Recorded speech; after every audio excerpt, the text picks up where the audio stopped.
السلام عليكم ورحمة الله وبركاته. شحوالكم إن شاء الله يا رب تكونوا بألف خير وصحة وعافية. مرحبا بكم في قناة فن الطبخ والحلويات مع منيرة. كالعادة ولا يبتعنا عادة جيتكم فيديو جديد ودبارة جديدة، واليوم إن شاء الله باش نعملوا قناوية باللحم البقري. أنا قبل عملتها لكم باللحم الذئن أي الخروف، عملتها بالكتف، واليوم إن شاء الله باش نعملها باللحم البقري.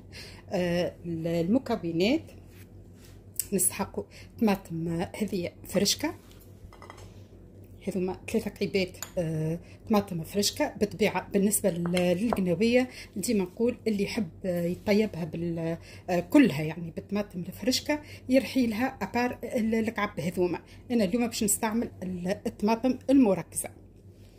نستحقوا كيف هذه مغرفه طماطم مركزه، حاجه قليله ثوم بالكل باش هذا نحطه مع التقليه، نحطه في الزيت باش يفوح اللحم. هذه هريسه عربي، ديما نقول الفلفل الشايح هذاك اللي نهرسوه نشيحوه بالطبيعه ونرحيوه. وهذه طماطم ديما نقول الفرشكه اللي هو الفلفل الاحمر المفور ونرحيوه. كذلك هذه كعبات 3 كعبات بصل. ديما نقول راهو بالنسبه للكميه على حسب افراد العائله، انا هذه الكميه نتاع 3-4 من الناس. كيف البصل باش نعمل منه للتقليه حاجه قليله، ومن بعد نرمي وقت التطيب يعني اخر التطيب. كذلك هذوما 2 قرنات فلفل اخر التطيب باش نرميهم. يا حبذا كان شكون عنده الفلفل الاحمر يرميه وقت التطيب، هذا انا باش نرميه في الاخر. نستحق له فيه فلفل اكحل، عفوا ملح، فلفل اكحل وفلفل زينه. وهذوما كعبات ثوم كعب انا نرميهم في الاخر. كما تعرفوا راني نستهلك برشا الثوم في المطبخ نتاعي. هي راهي القناويه تجي باللحم الضأن اي الخروف وما يجيش فيها ثوم، اما انا جوست خاطر اليوم باش نعملها بالبقري باش نقلي معاه شويه هذاك الثوم المرحي يعطيه جو بنين بالنسبه للحم كزيت يفوحوا. وهذوما نرميهم انا في الاخر بالطبيعه امور صحيه اختياري. بالطبيعه نستحقوا زيت زيتونه، وديما نقول الميجود من الميجود اللي عنده زيت زيتونه ولا زيت نباتي. وهذه قناويه انا عجبتني، مشيت للسوق المركزيه لقيتها شريت منها، نظفتها نحيت لها. ديما ننظف معناتها قعمورتها هذه من فوق، هاي نزيد نقصها ونخليها شويه في الماء ونشللها ونعاود نحطها في الماء وقت اللي انا معناتها نطيب. كي تقعد في الماء راهي باهيه، كيما نقولوا احنا تتنعوش. حتى كان عندك قناويه شويه لقيتها شايحه ولا حاجه حطها في الماء صدقني تعاود تطرى وما شاء الله معناتها تتنعوش وتولي كانها فرشكه مازالت كي معناتها تلقطت. قبل ما نبداو نحب نشكر كل المشتركين الجدد، كذلك نشكركم على تعليقاتكم الحلوه المزيانه كيفكم انتوما، واللي مازال ما اشتركش باش يشترك في القناه ويتفاعل مع الجرس باش يخلط له كل جديد، والبارتاج لحبابكم واصحابكم ديما نقول باش تعمل فايده، وديما راني نقول القناه تكبر بكم انتوما. توا نبداو على بركه الله. نحطوا زيت زيتونه، والقناويه راهي تحب برشا زيت زيتونه. اول حاجه باش نحط الثوم،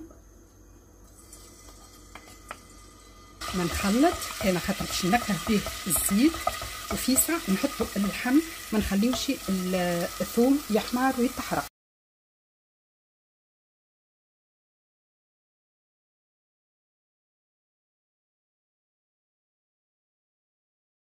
نزلت ب 5 دقائق خليته ما شاء الله في ساعه معناتها ما طاب. وديما راه نصيحه قد ما تخليو الحاجه تتقلى سله تعطي طيب اكثر. باش نحط الطماطم والهريسه الفرشكه والهريسه العربي، ملح،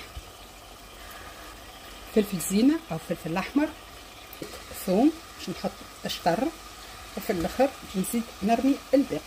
هي بصل معناتها للتقليه نزيدو نخليو معاه يفوح، باش نخلي هذايا باش نرميه في الاخر.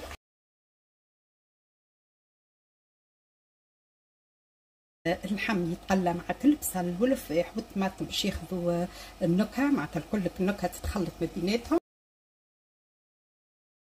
نمرقوا بشويه بشويه إلى ميزاننا. بالنسبه للقناويه راهي يجي شويه هكا مرقتها الصوص نتاعها شويه هكا فيها طخطوخ مطمطمه شويه.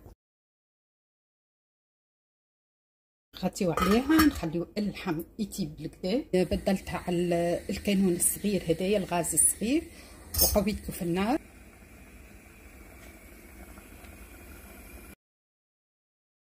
باش نزيد نفوحها حاجه تبننها شويه ليا، حاجه قليله قليله قليله بالكل، ها حاجه قليله بالكل ليا. ليا تزيد تعطي جو وتعطي بنه. بطبيعه الحال هذا راهو اختياري، فما عائلات تاكل الليا فما عباد لا، اللي يحب اختياري. الليا عندي موجوده في الكونجيلاتور، سورتو نستعمل بها الشبتيه.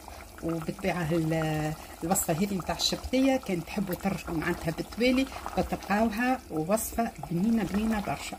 نزيد نمرقها شويه. المرقه نتاعي لازمها خفيفه، راه باقي خفيفه خاطر قاعد اللحم يطيب بالطبيعه باش تشرب الماء يتبخر باش تجي قد قد، يعني الصوص نتاعها تجي قد قد. اللحم باش كل هنا سايي طاب. باش نحطوا الطماطم، البصل. بالنسبه للبصل راني زدت راس اخر متوسط، معناتها استعملت الكل في الكل 4 ريوز. ثوم. باهي شوفوا لهنا نقولوا كانها المرقه ناقصه، لا ما غير ما نزيدوا نمرقوا البصل ديجا باش يسيب ماء، يعني باش تزيد النيفو نتاع المرقه تزيد من اللي حطينا البصل. نحط القناويه، والقناويه بالطبيعه يلزمها ماء باش نمرقها معناتها باش تطيب.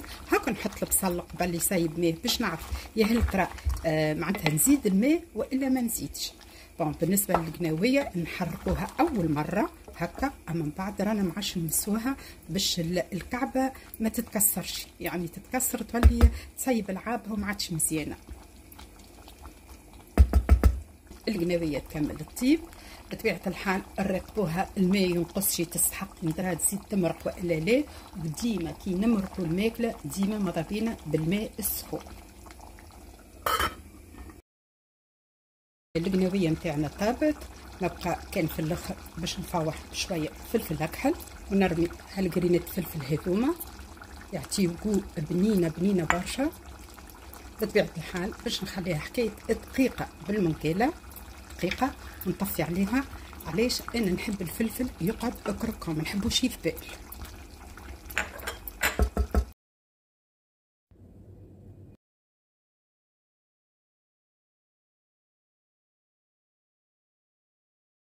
القناويه نتاعنا حضرت، ما نقول لكم شي ريحه وفيحه، ان شاء الله سهمكم في الجنه. ما شاء الله قرة زيتها في حقها، ان شاء الله ديما نقول يا ربي كفيت ووفيت. خصيصا معها خبز القربان، ما نقول لكم شي زاده بنة روعه، يعني الاعتماد ما شاء الله ريحته بالزيت زيتونه. وهذا انا الخبز عملته لكم قبل، اسمه كان ترجعوا بالتوالي تلقاو الفيديو نتاعو، خبز القروان زاد بنين بنين برشا برشا. ان شاء الله دبارة اليوم تكون نالت رضاكم وعجبتكم، وما بقى لي نقول لكم كان ان شاء الله في فيديو اخر دبارة اخرى، والى اللقاء في امان الله.